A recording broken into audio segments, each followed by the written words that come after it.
तो भाई जो लोग पूछते हैं कि भाई हमें भी सऊदी जाना है, ऐसा काम कि हमें तो कोई काम आता नहीं है, इंडिया में रहते हैं, सऊदी जाना है तो किस काम में जाना चाहिए, तो उनके लिए एक वीज़ा है मेरे पास इस तरह का। ठीक है, मजलिस होती है, बैठक टाइप होती है सऊदी के अंदर, जहाँ पे सऊदी आते हैं तो उनको चाय बना के दे देना, वही बस खाना पीना देना। खाने बनाने वाले वहाँ पे अलग रहते हैं, बस उनके साथ में जैसे हेल्प करना, बाहर कहीं नहीं जाना है, सिर्फ उसके अंदर ही रहना है। और उसमें सैलरी जो है वो 1300 रियाल है, प्लस उसमें जो नेट है वो फ्री रहता है। ठीक है, सऊदी देगा।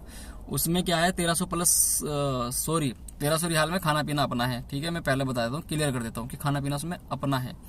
अब बोलोगे कि यार सैलरी कम है, तो भाई देखो कुछ काम नहीं है तो फिर सैलरी भी कम होगी। 1300 रियाल है, लेकिन उसमें जो नेट है ये फायदा है कि नेट सऊदी देगा, क्योंकि नेट में भी यहाँ 100-150 रियाल चले जाते हैं। मान के चलो 1400 1450 रियाल सैलरी है। और खाने पीने की बात बता दूं कि इस तरह के अंदर ऐसा होता है कि खाना पीना कम से कम 15 दिन तो मान के चलो सऊदी की तरफ से ही रहता है, क्योंकि जुमेरात जुम्मे में काम ज्यादा होता है और खाना पीना उधर दबा के पार्टी वार्टी चलती है सऊदी की तरफ से ही, तो खाना पीना फिर उस 2 दिन तो वहीं रहता है उनके साथ में ही। तो ये मान के चलो कि 10-11 दिन 12 दिन। और वैसे भी जब खाना वहाँ पे रहता है, सामान रहता है, तो वहाँ अपना भी बना लेते हैं, तो मिक्स रहता है खाना, कभी अपना तो कभी उनका, तो सही रहता है। तो ये काम है उनके लिए, जिनको कोई काम नहीं आता है तो इस काम में आ सकते हैं भाई, कांटेक्ट कर सकते हैं। मैं व्हाट्सअप नंबर यहाँ मेंशन कर दूंगा।